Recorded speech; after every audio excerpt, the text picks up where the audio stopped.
Madiga reservation పోరాట సమితి ఆవిర్భవించి వచ్చే జూలై 7 నాటికి 30 సంవత్సరాలు కాబోతున్న సమయంలో 3 దశాబ్దాల ఎంఆర్పిఎస్ ఆవిర్భావ ఉత్సవాలని దక్షిణాది రాష్ట్రాల్లో ఘనంగా నిర్వహించాలని మాదిగలకు ఎంఆర్పిఎస్ శ్రేణులకు పిలుపునిస్తున్నాం. అందులో భాగంగా జూలై 7న వరంగల్లో కవాతు నిర్వహించబోతున్నాం. మాదిగ రిజర్వేషన్ పోరాట సమితి ఆవిర్భవించి 3 దశాబ్దాలు కాబోతున్న సమయంలో ఈ 3 దశాబ్దాల ఎంఆర్పిఎస్ ఉద్యమంలో మేము ఎన్నో ఆటుపోట్లు ఎదుర్కొన్నాం. ఎన్నో అడ్డంకులను, కుట్రలను, నిర్బంధాలను ఛేదించాం. అయినప్పటికీ భారతదేశంలో ఒక సామాజిక ఉద్యమం బలంగా నిలబడ్డది అంటే మాదిగ రిజర్వేషన్ పోరాట సమితి మాత్రమే దేశంలో ఒక బలమైన ఉద్యమంగా నిలదొక్కున్నది. ఎంఆర్పిఎస్ తమ ఆకాంక్ష అయిన వర్గీకరణ సాధన ఉద్యమంతో పాటు సమాజంలో పీడిత వర్గాల సమస్యల పరిష్కారం కోసం కూడా ఎంఆర్పిఎస్ ఉద్యమం చేసుకుంటూ వచ్చింది. ఉద్యమ లక్ష్యాలను, ఉద్యమ ఫలాలను ఒక మాదిగలకే కాకుండా సమాజంలో ఉండబడే అన్ని వర్గాల పేదలకు, ప్రతి కుటుంబానికి వివిధ రూపాల్లో, వివిధ పథకాల రూపంగా అందించింది. ఈ ఉద్యమం 30 ఏళ్ళుగా నిలబడ్డది అనంటే మాదిగలకే కాకుండా సమాజంలో అన్ని వర్గాల పేదలకు కొన్ని పథకాలు సాధించి పెట్టిందంటే దానికి కారణం 30 ఏళ్ళుగా ఎన్ని అడ్డంకులు, అవరోధాలు వచ్చినా చెక్కు చెదరని ఆత్మవిశ్వాసంతో ఉద్యమాన్ని ముందుకు నడిపించే పాత్ర ఎంఆర్పిఎస్ కార్యకర్తలు, నాయకులు, అనుబంధ విభాగాల కార్యకర్తలు, నాయకులు తీసుకున్నారు. వారి సంకల్ప బలమే 30 ఏళ్ళు ఉద్యమం నిలబడడానికి దారితీసింది. ఎంఆర్పిఎస్ అనుబంధ విభాగాల కార్యకర్తల, నాయకుల సంకల్ప బలమే 3 దశాబ్దాల ఉద్యమం నిలబెట్టడానికి దారితీసింది. అదే సమయంలో మాదిగలు చేస్తున్న పోరాటం న్యాయబద్ధమని గుర్తించి మాదిగలు ఎంఆర్పిఎస్ పేరుతో చేసే ప్రతి ఉద్యమం ఒక మాదిగల కోసమే కాకుండా సమాజంలో అన్ని వర్గాల కోసం చేస్తారనే ఒక నమ్మకం అన్ని వర్గాల ప్రజలు, అన్ని రాజకీయ పార్టీల మేధావుల్లో, పెద్దల్లో ఉండడం వల్ల అన్ని వర్గాల సంపూర్ణ సహసహకారాలు ఎంఆర్పిఎస్కు అందిస్తూ వచ్చారు. అంటే ఈ 3 దశాబ్దాల ఉద్యమం నిలబడడానికి మేము 2 కారణాలు అనుకుంటున్నాం.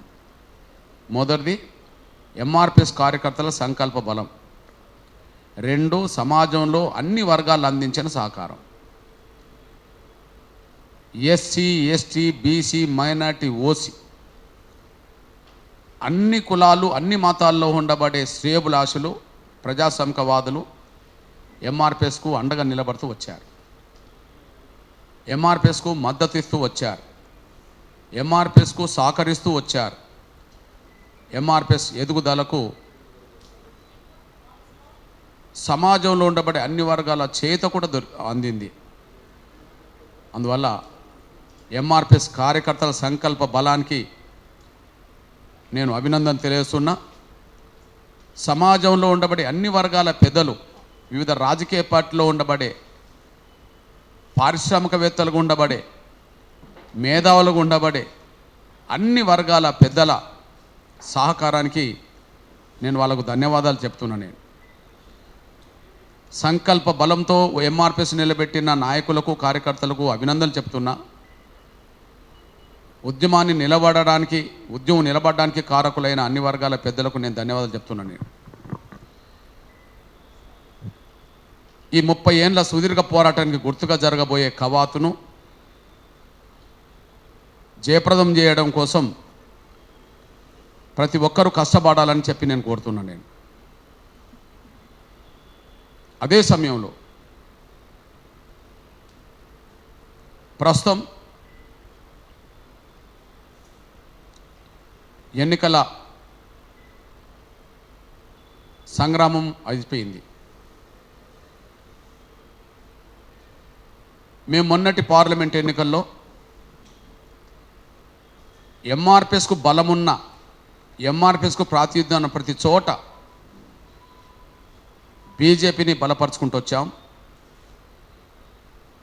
బీజేపీ మిత్ర శక్తుల్ని బలపరుస్తూ వచ్చాం. బీజేపీని బలపరుస్తూ వచ్చాం. బీజేపీ మిత్రశక్తులను బలపరుస్తూ వచ్చాం. ఇక్కడ తెలంగాణలో బీజేపీకి ఏ పార్టీతో పొత్తు లేదు కనుక డైరెక్ట్గా బీజేపీకి మద్దతు ఇచ్చుకుంటూ వచ్చాం.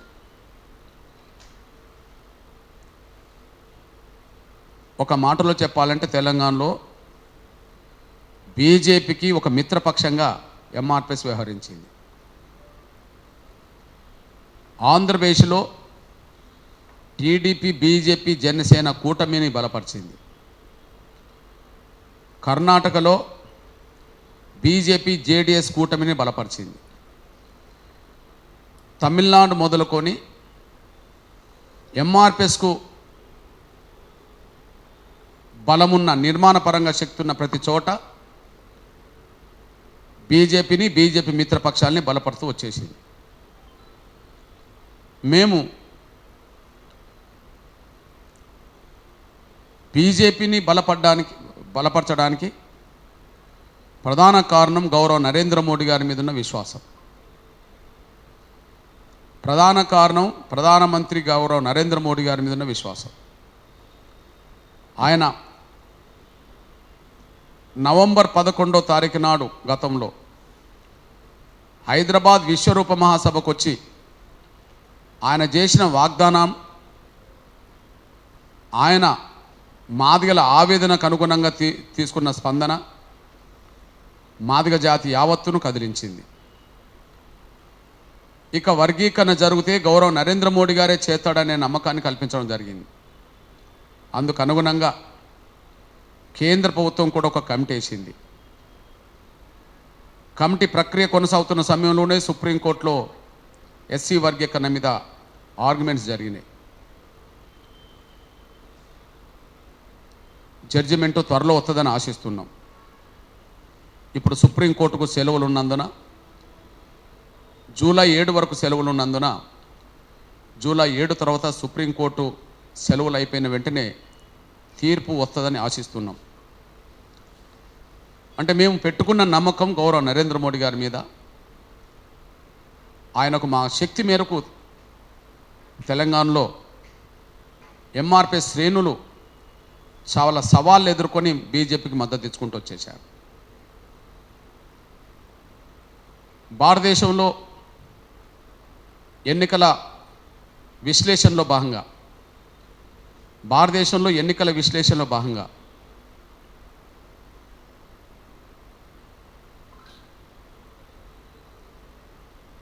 ఉత్తరాది రాష్ట్రాల్లో ఓటు పరంగా, సీట్ల పరంగా కొంత బీజేపీ వెనుకబడిపోయింది. ఉత్తరాది రాష్ట్రాల్లో ఓటు పరంగా, సీటు పరంగా కొంత వెనుకబడిపోయింది. దక్షిణాది రాష్ట్రాల్లో గతంతో పోల్చుకుంటే పుంజుకున్నది. దక్షిణాది రాష్ట్రాలు గతంతో పోల్చుకుంటే ఓటు పరంగా, సీట్ల పరంగా పుంజుకున్నది. ఇది మనం చూస్తూనే ఉన్నాం. అంటే అనుకున్నంత స్థాయిలో ఉత్తరాది రాష్ట్రాల్లో రాలేదు. ఇక్కడ మాత్రం దక్షిణాది రాష్ట్రాల్లో మెరుగుపడ్డ పరిస్థితి కనిపించింది. దక్షిణాది రాష్ట్రాల్లో ఓటు పరంగా, సీటు పరంగా బీజేపీ మెరుగుదలకు రావడంలో ఎంఆర్పిఎస్ పాత్ర మాత్రం ఉన్నది. దక్షిణాది రాష్ట్రాల్లో బీజేపీకి ఓటు పరంగా, సీట్ల పరంగా పెరగడానికి ఎంఆర్పిఎస్ పాత్ర, తమ వంతు పాత్ర కూడా పోషించింది. ఈ నేపథ్యంలో ముఖ్యంగా తెలంగాణ గడ్డ మీద బీజేపీ ఓటు శాతం దేశంలో ఎక్కడ పెరగనంత పెరిగింది. బీజేపీ ఓటు శాతం దేశంలో ఎక్కడ పెరగనంత పెరిగింది. రామారామి ఒక అంచనా, మొన్నటి ఎన్నికల్లో బీజేపీ అక్కడక్కడ ఓటు పరంగా నష్టపోతే 1% నుంచి ఒక 5% ఓటు వరకు నష్టపోయిన రాష్ట్రాలు ఉన్నాయి. 1% మొదలు ఒక 5% వరకు నష్టపోయిన రాష్ట్రం ఇది దేశంలో ఈ స్థాయిలో ఎక్కడ పెరగలేదని స్పష్టం చేస్తున్నాం. 21% అసెంబ్లీ ఎన్నికలకు ముందు తెలంగాణలో అసెంబ్లీ ఎన్నికల కంటే ముందు 7% ఓటు బ్యాంక్ కలిగి ఉన్న బీజేపీ అసెంబ్లీ ఎన్నికల్లో కూడా ఎంఆర్పిఎస్ మద్దతు ఇచ్చింది. 14% ఓటు పెంచుకున్నది, అంటే అదనంగా 7% ఓటు పెంచుకున్నది. 8 సీట్లు అసెంబ్లీలో గెలిచింది. 14%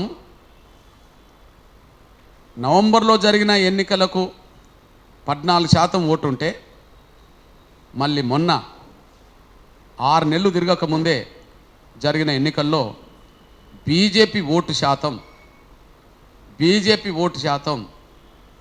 35 వరకు పెంచుకున్నది.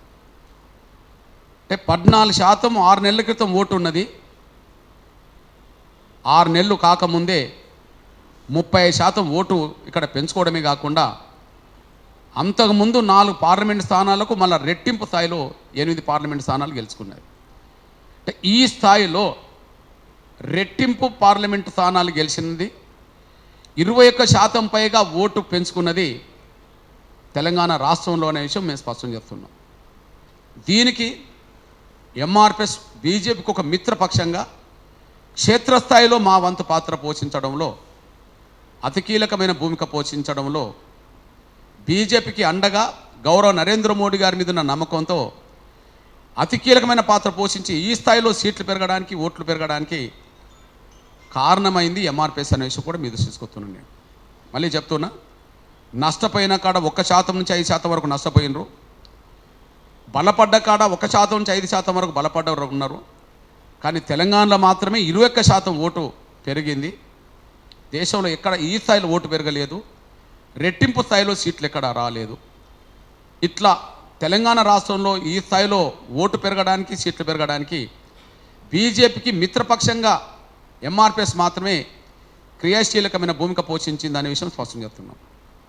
ఇకపోతే బీజేపీకి మాదిగల్ని దగ్గర చేయడంలో దయచేసి గమనించండి, బీజేపీకి మాదిగల్ని దగ్గర చేయడంలో రేవంత్ రెడ్డి అందించిన సహకారం ఎవరు అందించలే.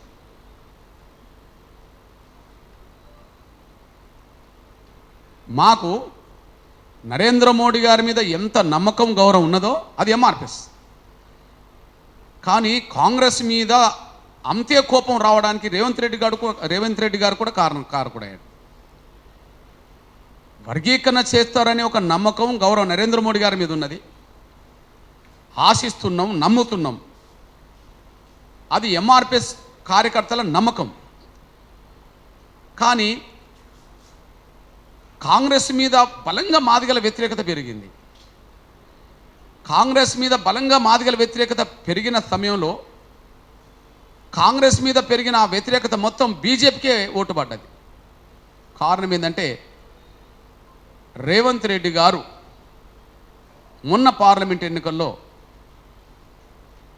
పెద్దపల్లి, నాగర్ కర్నూల్, ఇటు వరంగల్, తెలంగాణ రాష్ట్రంలో 180% ఎస్సీలో ఉన్న మాదిగలకు ఈ 3 స్థానాల్లో 1 ఇవ్వకపోవడం అనేది, 3 రావాల్సిన మాదిగలకు 1 కూడా ఇవ్వకపోవడం అనేది మాదిగలందరూ గ్రహించారు. అప్పటికే ఇంట్లో 2 అన్నదమ్ములున్న కుటుంబంలో, వివేక్ కుటుంబంలో వాళ్ళ కొడుకుకు ఎంపీ టికెట్ ఇవ్వడం, డిప్యూటీ సీఎం హోదాలో ఉండబడే మల్లు బట్టి విక్రమార్క కుటుంబంలో వాళ్ళ సోదరుడికి నాగర్ కర్నూలు ఇవ్వడం, ఇవి అయిపోయినాక కూడా బీఆర్ఎస్ నుంచి సిట్టింగ్ ఎంపీగా దయాకర్ వరంగల్లో కాంగ్రెస్లో చేరిన ఆయన గీయకపోవడం, మళ్ళీ కాంగ్రెస్ ప్రభుత్వం